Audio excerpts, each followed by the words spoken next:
sachant que lorsqu'il y a une comédienne qui était venue au pouvoir en Algérie, il y a beaucoup d'instituteurs qui étaient islamistes et qui ont pollué entièrement l'Algérie. Parce qu'ils ont été, parce que pendant l'arabisation forcée en Algérie, les peuples limitrophes ont envoyé leurs indésirables comme instituteurs en Algérie. Et ça a posé un énorme problème. Comment peut faire l'Égypte pour essayer de voir quels sont ces instituteurs pollués, de façon à ce qu'ils ne contaminent pas les enfants? La question, c'est le contrôle un petit peu de l'éducation et surtout des enseignants qui peuvent emmener sur des terrains glissants. Qui a été le fait avec les médias en Algérie. Écoutez, moi je considère qu'il y a une génération perdue. Elle est perdue. Vous savez, pour changer une idéologie qui a été vraiment travaillée, incrustée, vous ne la changez pas du jour au lendemain.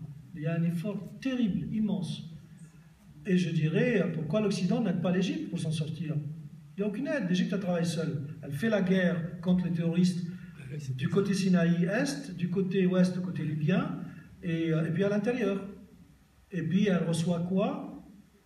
Vous n'avez pas respecté les droits de l'homme, vous mettez les frères musulmans dans les prisons, alors qu'elle a besoin d'aide. Si l'Égypte a 90 millions, la population la plus importante, le militaire, l'armée la plus importante de la région, le nombre de chrétiens le plus important, si elle tombe, tout tombera autour.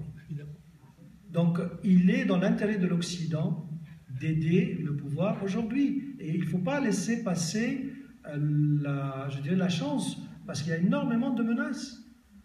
Il peut tomber du jour au lendemain si les frères musulmans ne veulent que sa disparition. Et ils ont dit, il faut aller, ça c'est dans les télévisions, ils ont massacré le procureur de la République. Parce que le procureur de la République, c'est lui qui donne ordre de mettre telle ou telle personne en prison ou pas. Alors ils ont dit à la télévision, cherchez les gens qui vous ramènent à la prison, suivez-les dans leur maison, partout où vous les trouvez, massacrez-les. Un coup planifié d'une manière, il sortait de sa maison, il rentrait dans sa voiture, et puis une dizaine de voitures ont éclaté, il a été tué, là, très récemment. Oui, c'est vrai. Bien, je crois que nous allons conclure sur ces dernières paroles. Je vous remercie tous d'être présents. Je vous demande de remercier aussi Jean Maher qui nous a fait...